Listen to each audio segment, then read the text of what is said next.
Good afternoon, homesteaders. Welcome back, Arizona Unplugged channel.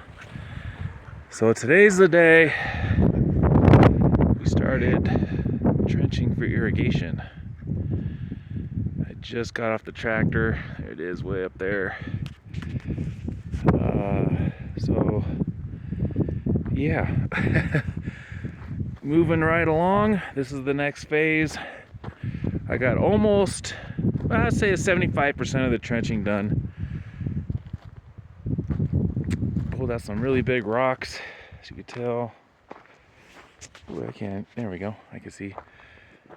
So I haven't finalized configuration of my garden boxes yet, but I kind of got an idea. I know there's going to be one there at the end, and then this is of course the trench for the water line, so I'll have boxes going this way and boxes going this way, this being kind of the walking path here.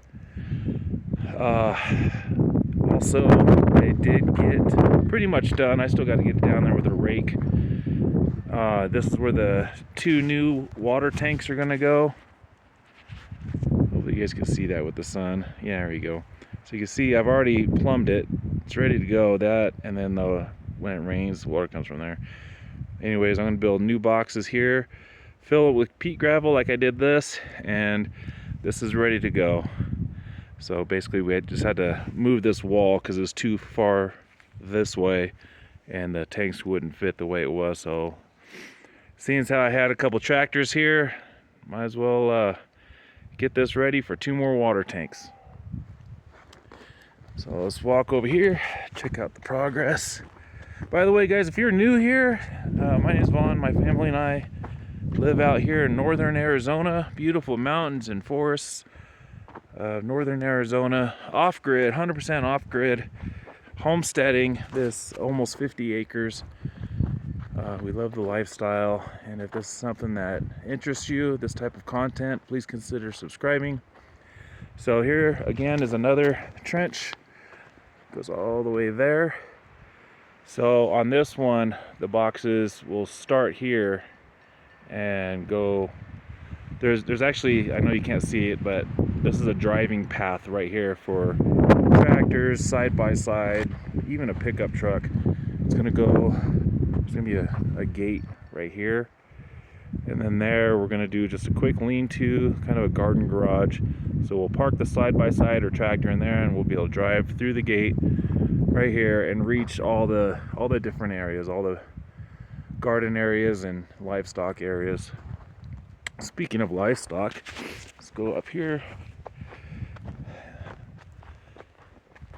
So all these, there's 1, 2, 3, 4, 5 different, actually 6 different levels here because we're on a hillside. Actually in the northern slope of that extinct volcano. That's why we have a bunch of obsidian here and a lot of volcanic rock. It's because of that volcano. So here's another trench, water line. This, where I'm standing now, is the livestock area. We're gonna do, I don't know which order, but goats, sheep, and pigs here. So this will be the water line. I'm basically mimicking my last homestead in San Diego County, where I was able to drive whatever equipment I have up here, feed the animals right off of the equipment, turn the waters on, which will be right here to fill the thing. I'm a huge proponent of automation and making chores go faster. I mean, I suppose I could just drag a hose up here and water everything every day, but that's not very productive. I'd rather have everything on timers and easily accessible with equipment and just get stuff done. I'm just that kind of person. I'm not much into spending 2 hours watering every day minimum. I'd rather just have everything on a timer and turn it on, program it, and forget about it. It's gonna be fine. So we did get the water lines up here. I stopped. I'm right here now. I already did one row here.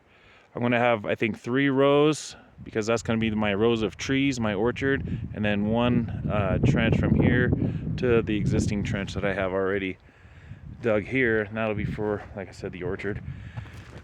This line here, this trench, is going to be for a freeze-proof hose bib, or I believe they call them garden bibs. It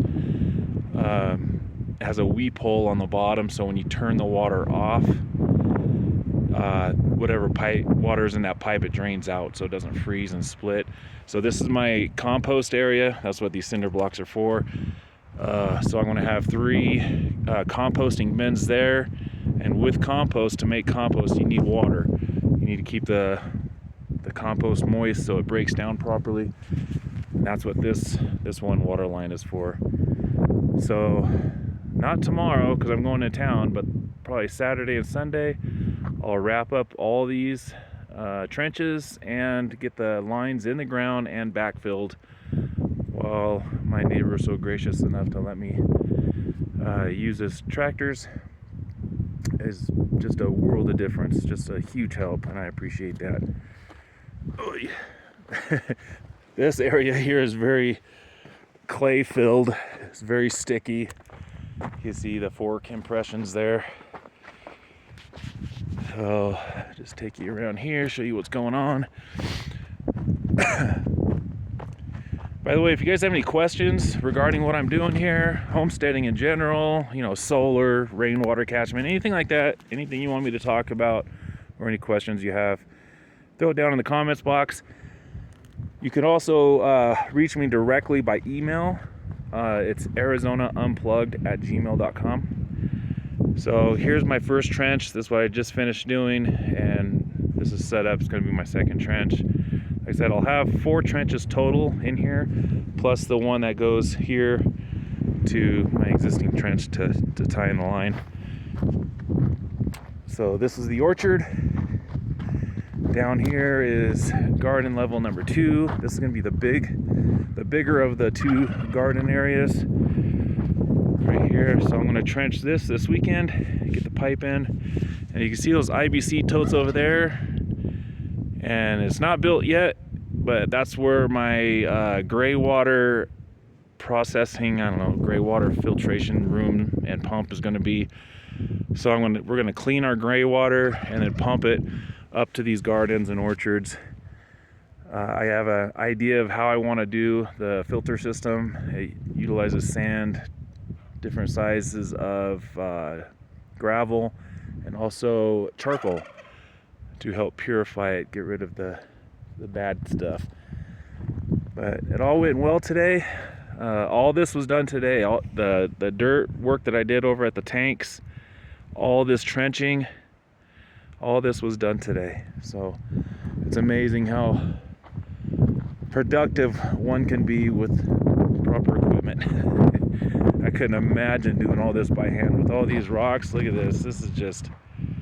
And all these rock walls that you see here, these are rocks that I pull right from I didn't bring these rocks in from anywhere. They were right here.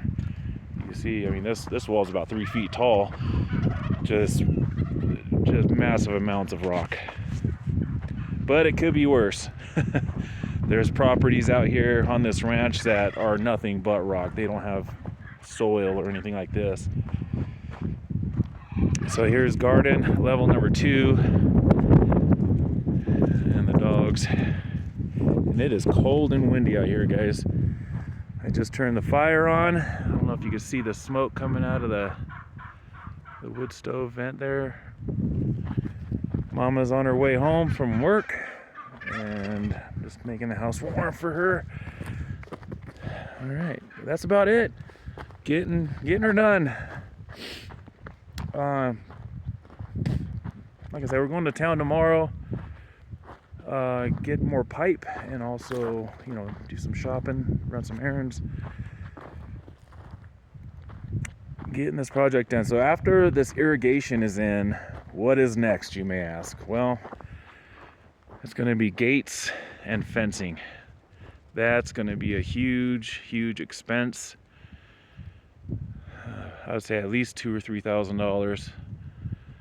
So I guess I got to go plant my money tree over there in the orchard so I can harvest some cash to pay for all this. If there's any very well-off people out there that like donating to broke people like me, hit me up. Hit me up. I'll give you a shout out. You'll be famous. Anyways, just messing with you guys. We will figure it out. Turkeys are laying almost every day now. Chickens are still laying and ducks are still laying, and we've got a lot of eggs. Not to put anything lightly. Oh, sounds like the wife is home. I will cut the video here, guys. Again, if you haven't done so, please consider subscribing. Do that thumbs up thing. And we'll see you on the next one. See you.